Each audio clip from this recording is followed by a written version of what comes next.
Hey there, cats and kitties. I am the Blues Man, Johnny Blues, coming at you live to talk about episode 11 of season 1 of Seth MacFarlane's The Orville, entitled New Dimensions. And I thought this was a somewhat interesting episode, a little slow in places. It took a little while to actually get going. I kind of feel like this episode was the most pseudo procedural in sort of calling back to the way they would dole out stories in Star Trek The Next Generation or like Star Trek Voyager. The way those episodes were structured, this one was the closest, I think, out of all of them thus far in this first season of The Orville to recapture that, to kind of go back to that. And for better or worse, remains to be seen. For my part, I just feel like they were boring segments of the episode.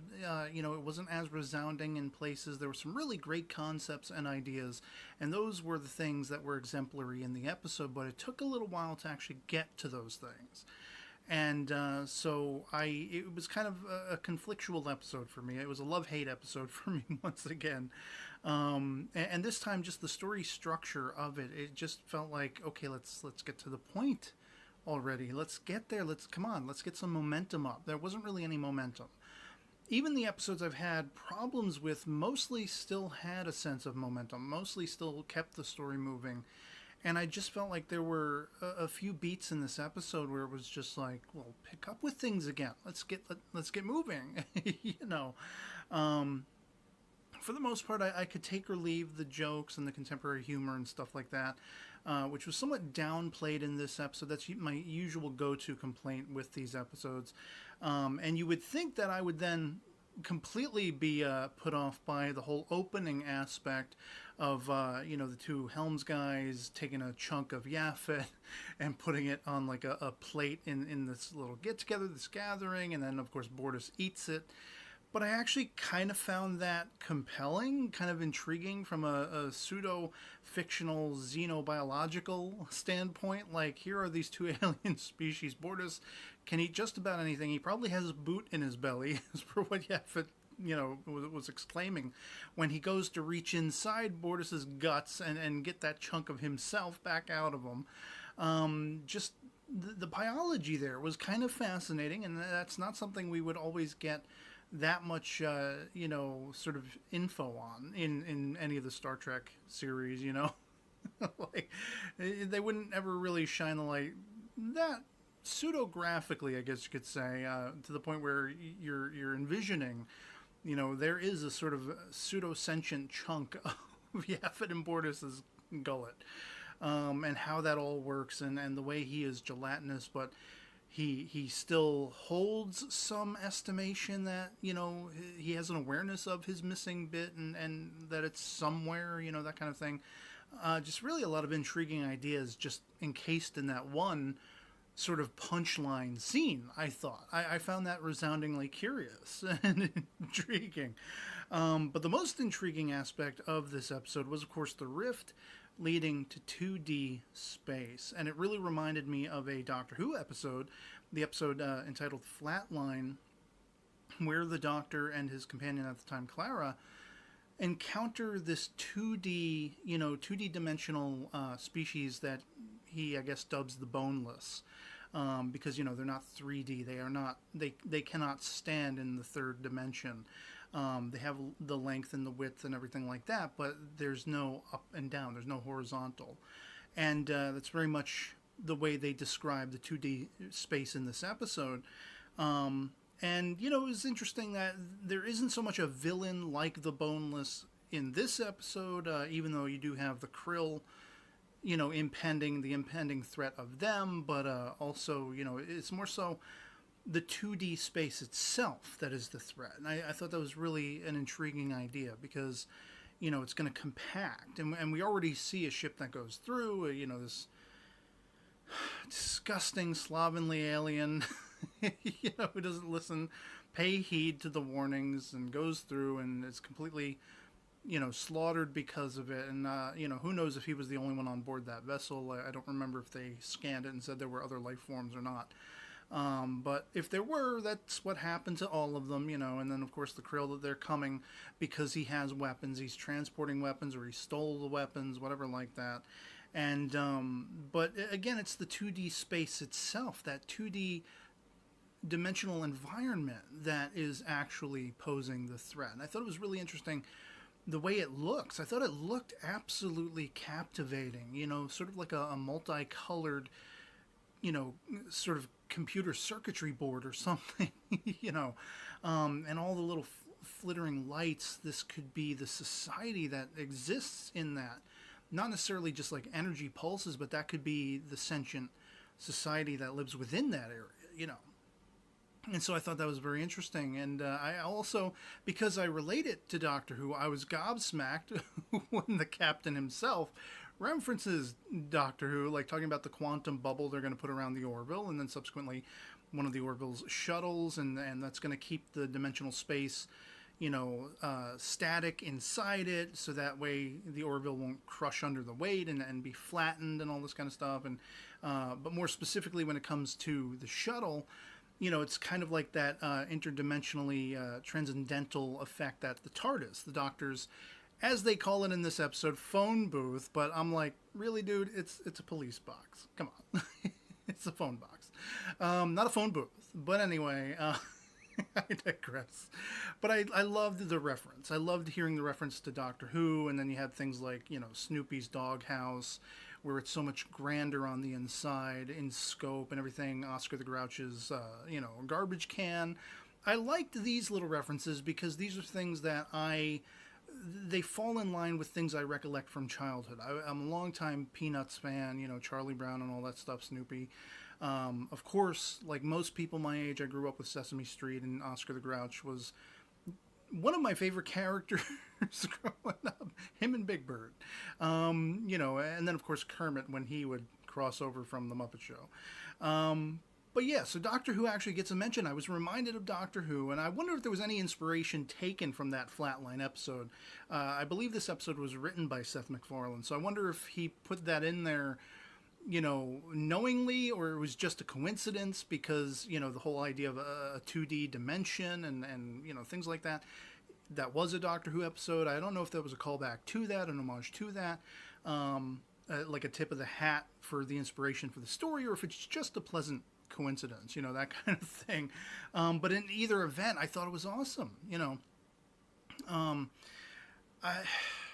Again, it was a conflictual episode for me. I mean, I thought Kelly was really kind of pushy, a little too pushy in this episode, and that seems to be a recurring factor with her character, even though more times than not she proves to be right. It's just like, you know, brush the chip off your shoulder a little bit. You know, don't be so cocksure. And the whole aspect of, you know, how this affects poorly Ed Mercer, the captain, he starts to have that lack of confidence. I found that whole aspect to be highly resounding and relatable. Something that you could highly identify with, because he kind of has the carpet pulled out from under him. Here he thinks he got this job of his own volition, and then he's told, well, no, she put in a good word for him. She kind of did the convincing, the waxing intellectual and proud and all that kind of stuff to get him this job. And I did like the point that she makes later, even though she is kind of pushy and unlikable up to that point. I like the point that she makes later where she's saying, you know, most people don't get where they end up by themselves. Most people have a helping hand, whether they know it or not. But again, his doubts, I really liked the conclusion of that as well. He was able to sort of Captain Kirk it, get on board that shuttle. You know, he has to be the one to do this. Pilot the shuttle while, you know, John Lamar, the helmsman, is trying to keep the whole quantum bubble in stasis, and they got to pull the Orville to safety and all this kind of stuff. And so he's able to find his own courage again, his own convictions again. And I thought it was a believable way to carry and conduct that story out, you know. So I liked that, even in spite of the slower dip in mood beats that, you know, sort of got a little boring and just had me antsy, like, let's get to a point here, you know, the culmination, at least, the payoff was worth it. And the payoff that was the most worth it, born out of Kelly's being pushy, was John Lamar, the character of John Lamar. You know, most people, suggested that the episode where he featured majority rule, that he was a dick. He's an a-hole. He's a dick. He's unlikable. He's too stupid for his own good and everything like that. And I actually really enjoyed that episode. I really enjoyed the performance of the actor Jay Lee, and I could see the potential in the character. So when they burgeon the idea, hey, our chief engineer is leaving. He's going to go design and build a space station. And suddenly the topic of conversation as pushed forth by Kelly is, well, why don't we consider John? Let's put him on the investigative aspect of what this anomaly is and what its effects are and what's inside and all this kind of stuff. Because apparently his intellectual rating is off the charts. With that, I was captivated. I was like, okay, I like this character. I like the actor. I really, really like the promise that the character suggested to me, at least, where most people said, no, he's an a-hole. What is the use of him in the Majority Rule episode? I thought to myself, I want to see this character go places. Give him more things to do. And they went above and beyond as far as really putting him to the test. Really, he had success after success in finding his way, finding his footing as a commanding officer, over this team, where he was completely, just much as a sort of a mirror, a parallel to Ed Mercer, having that lack of confidence. He has a lack of confidence going in, and Yaphet being the next in line, he's kind of incredulous, understandably so. You're gonna make that jackanape the guy who's gonna be my boss after what he did to me and everything. That was understandable and relatable. But I really loved the fruition. The character of John Lamar rose to the challenge in spite of his own wanting to resign himself and rein himself back.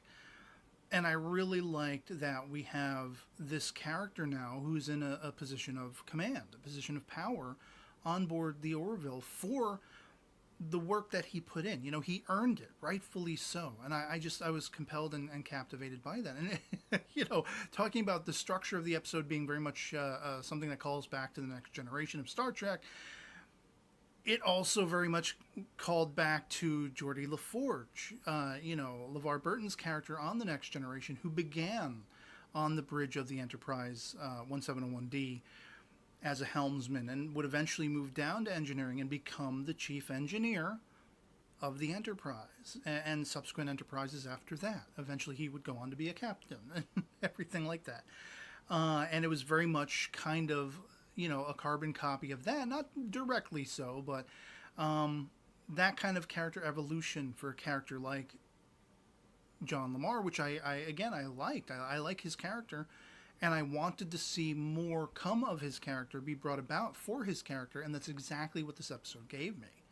It gave me that satisfaction, seeing him be put to the test, rise to these challenges, even in spite of his own reluctance to, and find his footing, find his confidence. Maybe that's what he was lacking all along. Okay, maybe Kelly was right all along. For all of her pushiness, banging people over the head with it, it was just a matter of both Ed and John Lamar finding themselves, finding their footing, finding their courage, and appreciating what they brought to the table for them to reach those heights. And that, to me, was the most satisfying aspect of this episode. It had great captivating ideas in the 2D space, the way it was designed, the way it looked, the threat it represented to the crew and everything. One thing, another sort of minor complaint I had is I was getting a little sick and tired of the jump scares. We have a calm, sort of placid dialogue scene where they're actually amping up the drama, and this is dialogue I want to hear, and then crash, boom, bang, all of a sudden the quantum field is destabilizing and this, that, and the other thing. And it happens like twice or maybe 3 times in the episode. And that was kind of getting annoying because, there were more boring, tepid moments in between those. And then we get these really engrossing character, dramatic dialogue moments, and then they're interrupted. So, again, it was a conflictual episode. It was a love-hate episode. I really loved the exemplary ideas that were put forth within it.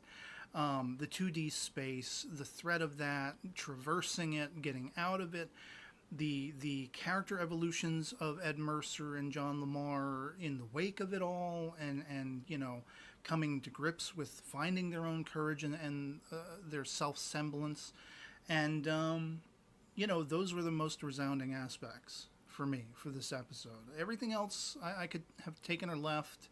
I just felt like it took forever to get to those things. Didn't need to take as long as it did to get there, but you know, it was still a decent episode overall. I'd love to hear from you guys in the comments below what you thought of Season 1, Episode 11 of the Orville, entitled New Dimensions. If you've seen it as well, if you agree with any of my particular take on it. If not, why not? Let me know that in the comments below. It's all about the topic of talk, and I'm a great conversation about shows like the Orville, which I greatly enjoy. You know, much more do I find enjoyable than all of the problems I put forth. You know, any of the issues I have in these episode discussions are usually just things that bother me in the moment upon first viewing, and upon subsequent viewings I care lesser and lesser about them, and I more just enjoy the episodes. But upon first viewing, I'm a little more critical. I'm a little more, you know, gauging what I like and what I don't, and that's what I put forth in these videos. So again, I'd love to hear from you what your thoughts on this episode were. Otherwise, that'll be pretty much it for me on this. Hope this video finds you well, and I'll catch you all later. Peace.